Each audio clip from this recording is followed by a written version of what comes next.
it's Raquel Bowman here, and today I'm here creating a new layout for Cocoa Vanilla Studio. And the posts on the blog for the next few days are focused on the new cut files. They're created to match the Legendary collection.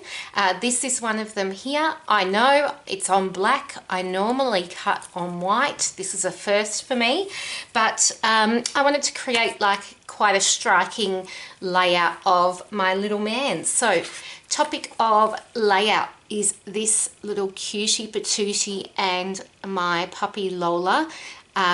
I haven't got, like, this is quite a recent, as in a couple of days ago, photo of Jack. He's just growing up so quickly. He always sort of fills out and then shoots up. So he's in that fill out stage at the moment, and he's just a tall kid, big kid.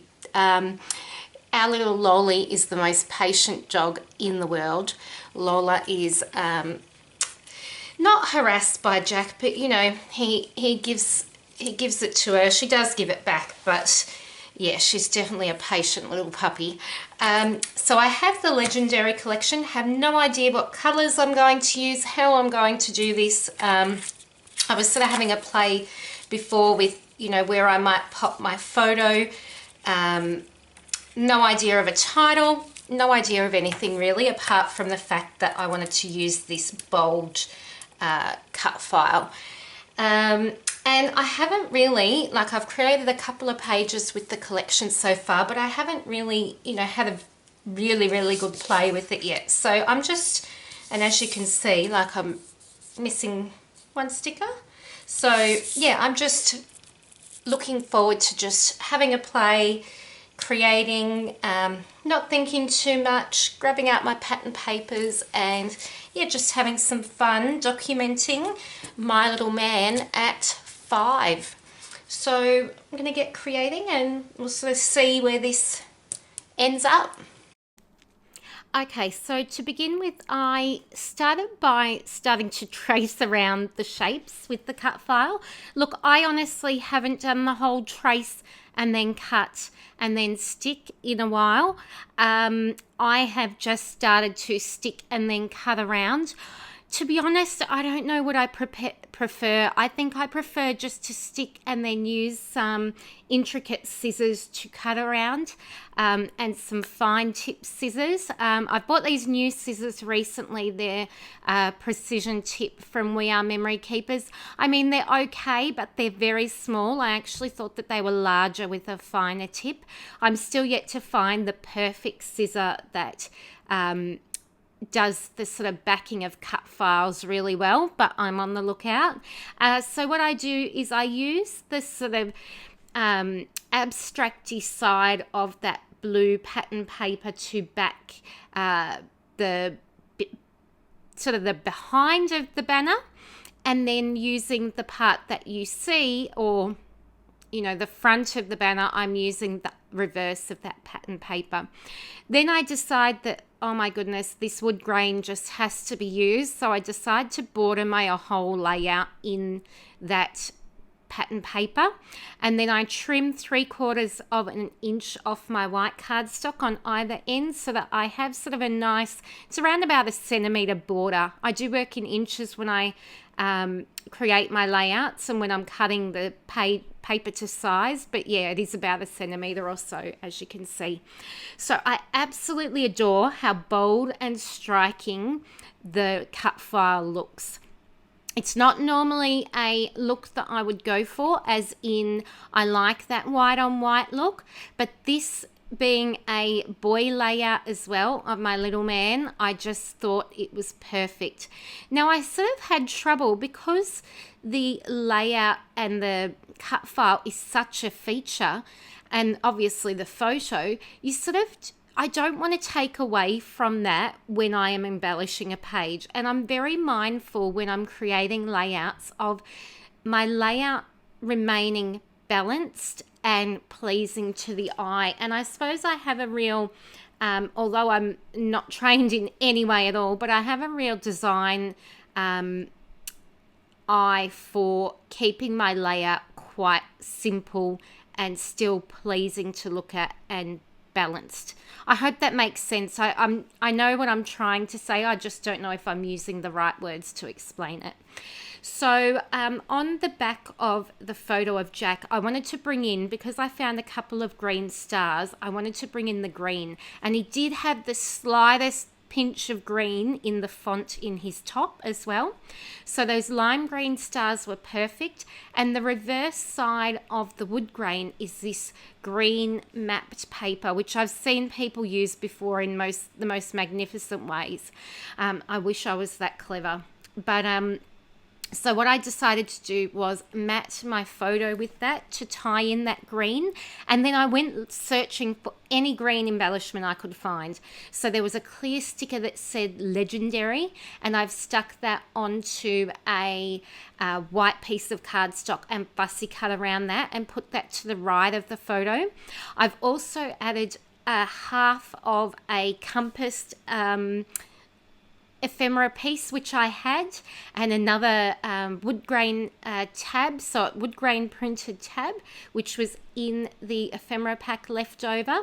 Then what I did was I grabbed the cut apart sheet, and I loved this "Stay Weird, Stay Wonderful" little quote, and I thought I'm going to make a feature of that on the layout. I don't think I've seen that being done yet. It probably has been. I'm pretty busy at the moment, so I admit that I haven't been as up with layouts and things as I'd like to be. But yeah, that "Stay Weird, Stay Wonderful," I thought I can document this in a positive way about my little boy.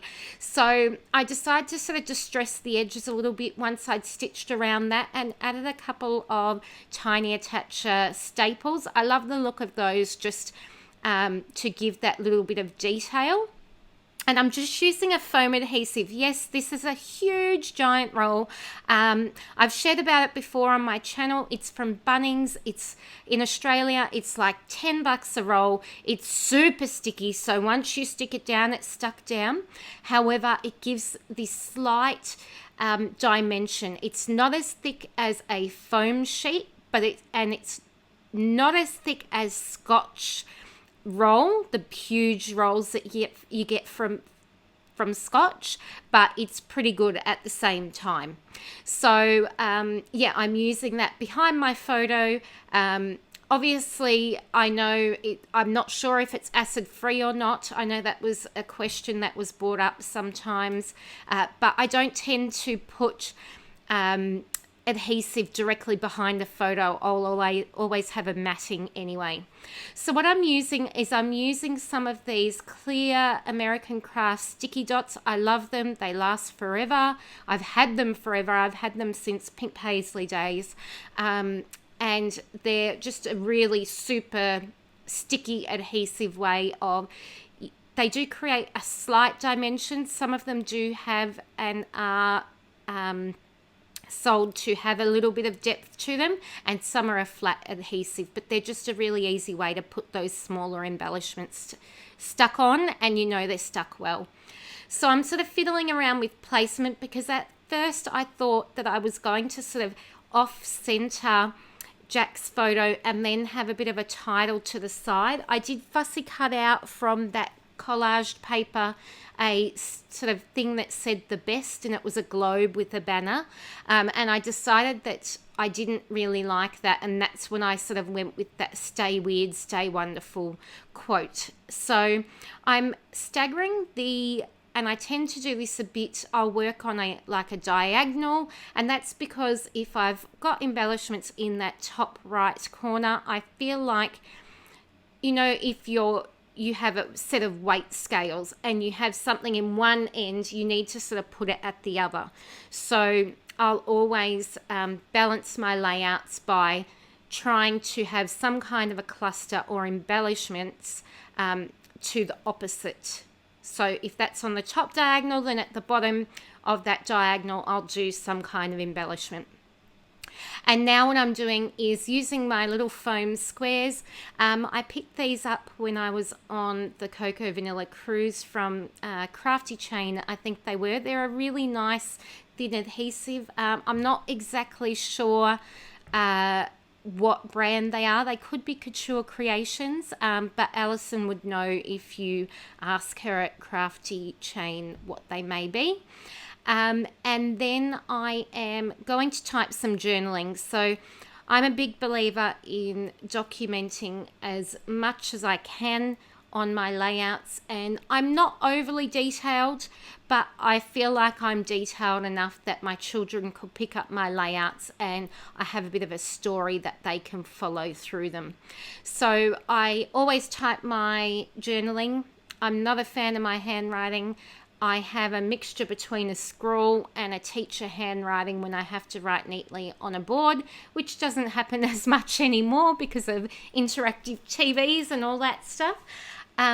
But yeah, so I tend to type it, and I will leave with some close-ups at the end of what the journaling said, but it's basically just that this little man is a bit of a character. If you know him, you know that as much as he can be very painful to me at times, he has the most beautiful heart. He has the most quick-witted little personality. Some would call it cheeky, but at the same time, he's one clever little kid, and he's just funny. He's a beautiful boy. So, yeah, I've sort of tried to capture that in my journaling. What I didn't mention was those stars that look like they've been drawn, you know, those lined stars, were also cut from that collage paper. So there was sort of like a 6-inch by half an inch strip of stars. So I decided, because there was some green ones in there and some light blue, that I would fussy cut those out because they would work really well with the page. So once I'm adhering my journaling down, and to get my first point of journaling down, I used my T-square ruler, and then I just went by eye after that. I do add a couple of the enamel dots. I just went for more of the blues tones in this one, just because the other colors didn't suit as much, and I'm just using a Sizzix piercing sort of tool that I have just to help me to pop those down. And that's it. So this is the layout. You can see some close-ups of the journaling, of the dimension that has been created on this layout, and some of my embellishments. I will see you very soon, I hope, with some more layouts, sharing my Cocoa Vanilla Studio layouts as well as some others. Thank you so much for watching. Please subscribe if you don't already, and I'll see you all soon. Bye everyone.